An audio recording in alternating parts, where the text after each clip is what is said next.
오늘 통독 말씀은 21장부터 24장까지 말씀입니다. 24장까지 이스라엘의 범죄에 대한 하나님의 고발과 그리고 경고의 말씀입니다. 오늘 이제 그 24장까지 읽으실 때 큰 그 맥락을 이해하셨으면 좋겠습니다. 오늘 본문인 23장은 굉장히 긴 본문이에요. 그래서 오늘 다 읽지는 못했습니다. 크게 세 부분으로 우리가 나눌 수 있는데요. 1절부터 8절까지 본문은 악한 왕들, 즉 목자에 대한 경고의 말씀입니다. 그리고 9절부터 23절까지 거짓 선지자들에 대한 경고의 말씀이 이어지고 있습니다. 그리고 33절부터 40절까지 하나님의 말씀을 엄중히 여기다, 즉 짐으로 여기는 모든 자에 대한 경고의 말씀이 그 뒤에 이어지고 있습니다. 이제 하나하나 차근차근 보겠습니다. 에스겔 선지자와 마찬가지로 예레미야 선지자는 악한 목자들이 하나님의 약물을 흩어버리고 그리고 몰아내고 돌보지 않는 것에 대해 심판하실 것을 말씀하고 있습니다. 반대로 참 목자이신 하나님께서는 그들이 함부로 대한 약물이들을 다시 모으고 먹이실 거란 약속을 이제 3절부터 말씀하고 있습니다. 또한 4절의 말씀 보니까요, 하나님은 선한 목자들을 세워서 그 일을 행하실 것이라고 특별히 말씀하고 있습니다. 이게 중요하죠. 선한 목자를 세워서 이제 이 흩어진 악한 목자에 의해서 위험한 곳에 흩어진 양들을 다시 모을 것이다 라고 말씀하고 있습니다. 때가 되면 다윗에게 한 의로운 가지를 일으키사 그로 공평과 정의를 행하게 하실 거라고 말씀하시고 바로 그가 메시아라는 것을 미리 말씀하고 계십니다. 특별히 유다의 마지막 왕 시드기야의 그 이름 뜻이 여호와는 나의 공이라는 뜻인데요. 하나님이 마지막에 다윗의 가지에서 일으킬 그 목자는 여호와 우리의 공이라 라는 그 뜻을 가진 그런 목자를 주실 거라고 말씀하고 있습니다. 그의 이름이 여호와는 우리의 공이라는 이 표현은 매우 특별한 표현입니다. 사랑의 신에 대한 막연한 믿음을 가지고 있는 현대인, 그리고 교회의 많은 교우들도 우선 생각하는 건 예수 그리스도 메시아는 사랑의 하나님이셔 라는 이 사랑이라는 개념을 먼저 갖고 있습니다. 하지만 에스겔도 그리고 예레미야도 그리고 성경의 전체는 사실 대부분은 그런 개념, 막연한 개념보다는 예수 그리스도는 여호와의 공이다 이런 표현을 쓰고 있습니다. 왜냐하면 예수님은 하나님의 공의를 십자가를 통해 만족시킨 분이시기 때문에 그렇습니다. 공의를 만족시킴으로 위험에 노출된 잃어버린 양들을 다시 모으실 거라는 약속을 이렇게 하고 있는 것입니다. 우리는 예수님을 믿음으로 말미암아 예수님이 가지신 그 의를 우리가 받게 되어서 하나님의 양으로, 하나님의 우리로 다시 들어오게 되는 거예요. 이 은혜를 늘 기억하십시오. 이 안에 지금 이 복음을 그냥 지나칠 수 없기 때문에 나눕니다. 이 은혜, 다시 예수 그리스도 안에서 그분의 우리 안에 들어가 안전하게 그분의 은혜와 위로를 경험하는 큰 은혜가 있기를 바랍니다. 하나님이 이렇게 선한 목자를 예배해 주실 거라는 이 약속을 주시는 게 우리에게는 얼마나 큰 은혜인지 모릅니다. 생각해보면 이 세상의 왕들, 이 세상의 지도자들이 우리를 온전하게 보호하지 못합니다. 안타깝게도 교회 안에서도 그러지 못할 때가 많습니다. 그러면 안 되는데 교회 안에서 보호받지 못할 때가 있는 거예요. 이 세상은 안전한 장소가 아닌 거예요. 그러기 우리에게 가장 안전한 장소는 예수 그리스도이십니다. 참된 목자이신 그분 안에서만 우리는 안전할 수 있는 것입니다. 이제 9절부터 이어지는 거짓 선지자들을 생각할 때 또한 더욱 그렇습니다. 본문의 가장 많은 내용이 바로 거짓 선지자에 대한 경고예요. 9절부터 32절까지 이어집니다. 예레미야 선지자는 거짓 선지자들 때문에 마음이 상하여 심장이 터질 것 같다라는 표현을 쓰고 있습니다. 그는 또 뼈마디 마디가 떨리는 포도주에 취한 사람처럼 비틀거릴 지경인데 하나님의 말씀 때문에 자신이 그렇다라고 말하고 있습니다. 예레미야 선지자는 거짓 선지자들과 달리 하나님의 말씀에 압도당한 사람이에요. 한번 9절을 보십시오. 선지자들의 말씀이라 내 마음이 상하여 모든 뼈가 떨리며 내가 취한 사람 같으며 포도주에 잡힌 사람 같으니 이는 여호와 그 거룩한 말씀 때문이라. 포도주에 잡혔다는 게 말씀에 사로잡혔다는 뜻이죠. 거기에 제어당한다라는 말을 하고 있습니다. 그 시대의 제사장과 선지자는 거짓되고 악한 면에서 일반이었다라고 말씀하고 있습니다. 사마리아에 있건 예루살렘에 있건 그 거짓 선지자들은 소돔과 고모라의 사람들과 조금도 다를 바가 없었다라고 말씀하고 있습니다. 이스라엘 중에 사악함이 나오는 출처가 어디냐면 이방 종교인이 아니에요. 선지자가 사악함의 출발이었다고 또한 15절에서 말하고 있습니다. 이들은 거짓 메시지로 백성들이 회개하고 있는 것을 방해하는 자들이에요. 도리어 회개하는 걸 방해하는 자로 서 있습니다.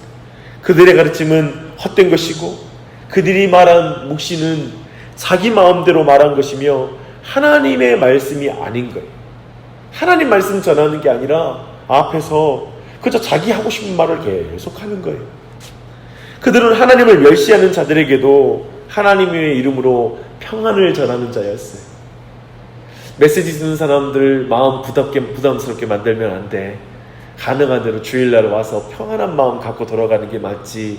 그저 그들의 마음 귀에 듣기 좋은 말들을 하는 자들이었습니다. 강팍하게 행하는 모든 자들에게 재앙이 오지 않을 거야. 하나님은 사랑이셔. 이런 식의 말씀을 전했던 것입니다. 그래서 사람들의 마음을 안심시키는 것이 그들의 가장 큰 목적이었습니다. 그러나 그들을 향한 하나님의 진노는 반드시 이룰 것이고 그 마지막 때에 그들이 깨닫게 될 것이라고 20절 말씀에서 말씀하고 있습니다.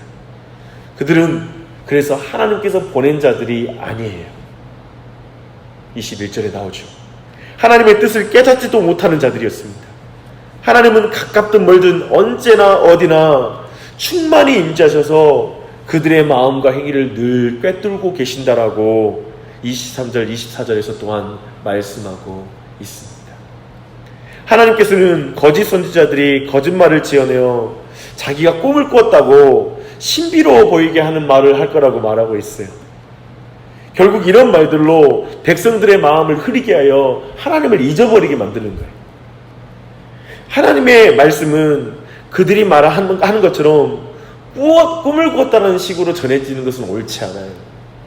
오늘날에도 이것이 많이 행해지고 있죠. 그냥 꿈을 꿨다는 식으로 행해진 게 아니라 하나님의 말씀은 그저 성실함으로 진리에 부합하게 전하는 것이 굉장히 중요한 거예요. 그 차이는 벼와 알곡의 차이라고 말씀하고 있습니다. 그래서 여러분, 거짓 선지자와 참된 선지자 말씀은 겨와 알곡의 차이처럼 큽니다. 하나님의 말씀은 불처럼 방망이처럼 죄인을 변화시키는 능력이 있습니다. 29절 봐봐요.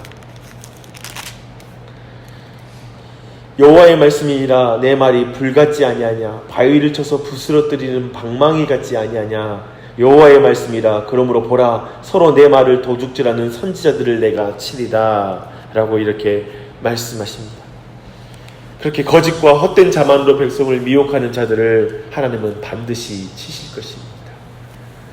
이제 이렇게 선지자에 대한 말씀을 하고 나서 이제 하나님의 말씀의 칼끝은 하나님의 말씀을 짐으로 여기는 모든 자들, 백성과 선지자 그리고 제사장들에게 향합니다. 그게 33절부터 40절까지 나와요. 근데 이 말씀 안에 말씀 보면 계속해서 엄중한 말씀 이 표현이 나오고 있습니다.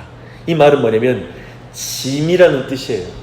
그냥 너희들이 말씀을 나는 짐으로 여긴다. 너무 짐같이 무거워요. 이 말씀 내게 너무 무거운 말씀이에요. 지키기 어려워요. 오늘날 현실에서는 너무 어려운 말씀인 것 같아요. 이런 식으로 표현하는 거 있잖아요. 말씀이 짐처럼 여겨진다고 표현하는 것들에 대해서 말하고 있습니다. 같은 단어가 두 개의 의미를 가지고 있기 때문에 언어의 유의를 가지고 있는 말이에요. 사람들은 예레미야에게 무슨 짐스러운 말씀을 또 받을 게 있냐고 묻지만 하나님께서는 바로 너희가 내게 짐스러워서 너희를 버리겠다라고 이렇게 말씀하시는 거예요. 하나님의 말씀을 가리켜 짐스럽다고 말하는 사람들을 하나님은 벌하실 것입니다. 완전히 언어의 유의죠. 너희가 내 말을 짐스러워하면 나도 너희가 짐되어서 너희를 버릴 거야. 이렇게 표현하고 있는 것입니다. 하나님의 말씀을 그렇게 여기는 것은 망명된 일이기 때문에 그렇습니다. 그렇게 말하고 그렇게 말씀 들을 때 그런 태도로 듣는 건 굉장히 위험합니다.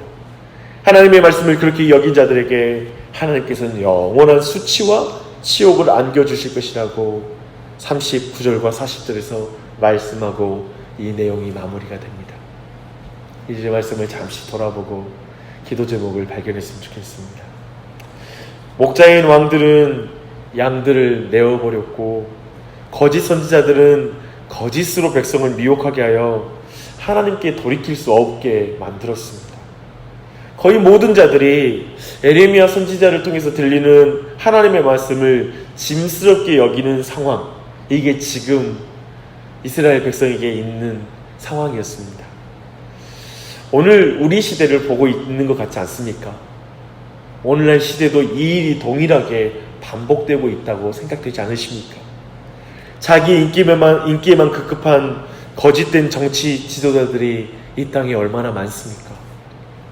하나님의 말씀을 전해야 될 목사들이 자기 자리를 지키고 그리고 성공을 위해서 하나님을 멸시하고 강팍하게 살아가므로 그저 많은 사람들이 듣기 좋아하는 평안의 거짓 복음을 전하고 자신의 신적인 권위가 가진 것처럼 꿈을 이야기하면서 자신에게만 하나님이 말씀하셨다라고 말하는 그런 일들을 우리는 얼마나 심심찮게 만나게 됩니까?